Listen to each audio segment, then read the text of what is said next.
श्री शिवाय नमस्तुभ्यम। महाराज, आप सभी लोग जानते हैं कि बिस्तर पर बैठकर भोजन करने वाले लोग हमेशा अपने जीवन में परेशान रहते हैं।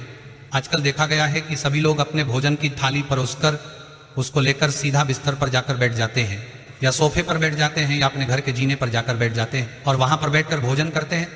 दोस्तों, भोजन वो चीज होती है जिससे हमें शक्ति प्रदान होती है, और अगर हम उस चीज को सम्मान करते हुए ग्रहण नहीं करेंगे तो यह हमारे लिए अच्छा नहीं होगा। महाराज, अभी शादियों का सीजन भी शुरू हो गया है, तो आप सभी लोगों के घर में शादियों का न्योता भी जरूर आया होगा, और आप उसमें जाने भी वाले होंगे, तो वहां पर आपको कैसे भोजन करना चाहिए ये भी हम आपको बताएंगे।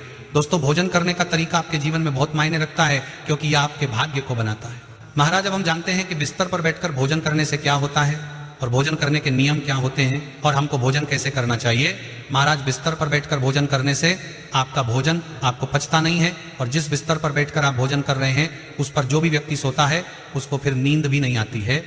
इसके अलावा उस बिस्तर पर सोने वाली व्यक्ति को उल्टे सीधे सपने आने जैसी समस्याएं होती हैं। बिस्तर पर बैठकर भोजन करना एक बहुत गलत आदत है, जिस आदत से हमारा भाग्य भी हमारा साथ छोड़ देता है।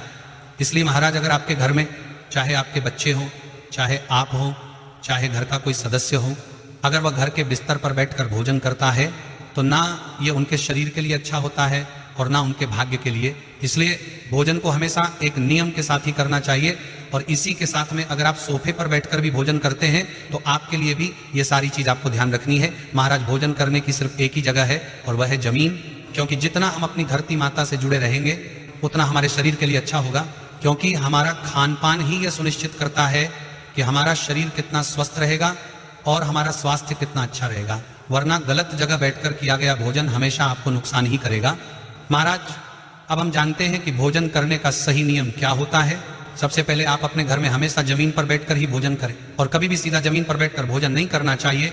हमेशा कुछ आसन वगैरह बिछाकर ही भोजन करना चाहिए, क्योंकि हमें हमारे भोजन की थाली को कभी जमीन पर नहीं रखना चाहिए, बल्कि उसे भी आसन पर ही रखना चाहिए। महाराज, अगर हो सके तो भोजन करते समय आपका मुंह पूर्व या उत्तर दिशा की तरफ हो तो और ज्यादा अच्छी बात है। इसी के साथ में जब आप भोजन करते हैं तो आपको बार बार भोजन की थाली से उठना नहीं चाहिए, और ज्यादा बातें भी नहीं करनी चाहिए। चुपचाप रहकर और भगवान का ध्यान करके ही आपको भोजन करना चाहिए।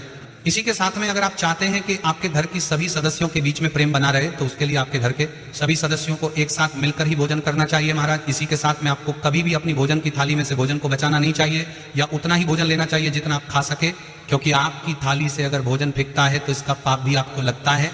इसलिए घर में बने हुए भोजन को आप कभी फेंकना, अगर वो आपके खाने लायक ना हो तो आप उसे किसी जानवर को दे दो। महाराज, इसी के साथ में जब भी आप भोजन करने बैठे तो आप अपने पानी का गिलास खुद ही भरकर बैठे, क्योंकि यहां से आपका भाग्य बदलने शुरू होता है। क्योंकि जो व्यक्ति भोजन करने से पहले अपने पीने का गिलास पहले से भरकर रखता है उसको हमेशा सफलता मिलती है और वह अपने जीवन में आगे बढ़ता है, और जो ऐसा नहीं करता वह हमेशा परेशानियों में ही रहता है।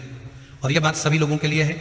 महाराज, इसके बाद में जब आप भोजन पूरा खा लेते हैं, उसके बाद अपनी भोजन की थाली को उठाकर आपको खुद से सम्मान पूर्वक अपने रसोई घर में उस स्थान पर रखना चाहिए जहां पर आपके बर्तन साफ होते हो। महाराज, इसी के साथ में रात का भोजन हो जाने के बाद घर की माता बहनों को कभी भी उन झूठ बर्तनों को रात भर के लिए नहीं रखना चाहिए, बल्कि रात में ही साफ करके रख देना चाहिए। और जिस घर में रात के झूठे बर्तन अगले दिन सुबह तक रखे होते हैं उस घर में कभी माता लक्ष्मी नहीं आती है। महाराज, जब भी आप भोजन करने बैठे तो उससे पहले आप अपने हाथ पैर धोकर ही बैठे, क्योंकि भोजन भी अन्नपूर्णा माता का ही एक रूप होता है। पूरी शुद्धता के साथ में ही हमको भोजन के लिए बैठना चाहिए। महाराज, अब ये तो बात हो गई उन लोगों की जो लोग अपने घर पर रहकर भोजन करते हैं, और ये सारी चीज आपको प्रतिदिन ही काम आएंगी। अब इसके बाद हम बात करते हैं कि ये शादियों का जो सीजन चल रहा है, इस शादियों के सीजन में जो लोग शादियों में जाकर भोजन करेंगे या खाना खाएंगे वो कैसे इस नियम का पालन करेंगे। महाराज, आजकल शादियों में जो बफर का सिस्टम है ये बहुत ही खराब है, क्योंकि इसमें लोग जानवरों जैसे खड़े होकर खाना खाते हैं और जूते पहनकर खाना खाते हैं। इसमें ना हम भोजन का सम्मान कर पाते हैं और ना यह भोजन हमारे शरीर को लगा पाता है, क्योंकि यह भोजन पूर्ण रूप से नियमों के विरुद्ध हम खाते हैं।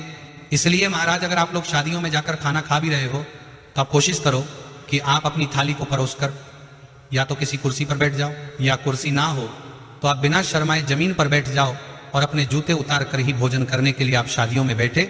अगर इस तरीके से आप शादियों में जाकर भोजन कर रहे हैं तो ये बहुत हद तक ठीक है, पर खड़े होकर भोजन करना ना हमारे शास्त्रों में लिखा गया है और ना ये हमारे शरीर के लिए अच्छा है।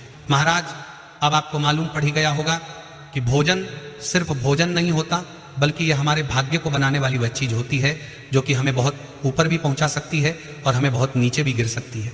इसलिए भोजन को हमेशा सम्मान से लें और सम्मान के साथ ही में उसको ग्रहण भी करें। महाराज आखिर में हम आपको एक बात और बताएंगे कि भोजन की थाली परोसने के बाद उस भोजन की थाली को तरसाए ना। मतलब एक बार जब आपकी भोजन की थाली आपके सामने आ जाए तो आप उसे खाना शुरू कर दें, वरना जिस तरीके से आप भोजन को इंतजार करवाते हैं, एक दिन भोजन फिर आपको इंतजार करवाएगा, क्योंकि कई सारे लोगों के पास 2 वक्त की रोटी भी नहीं होती है।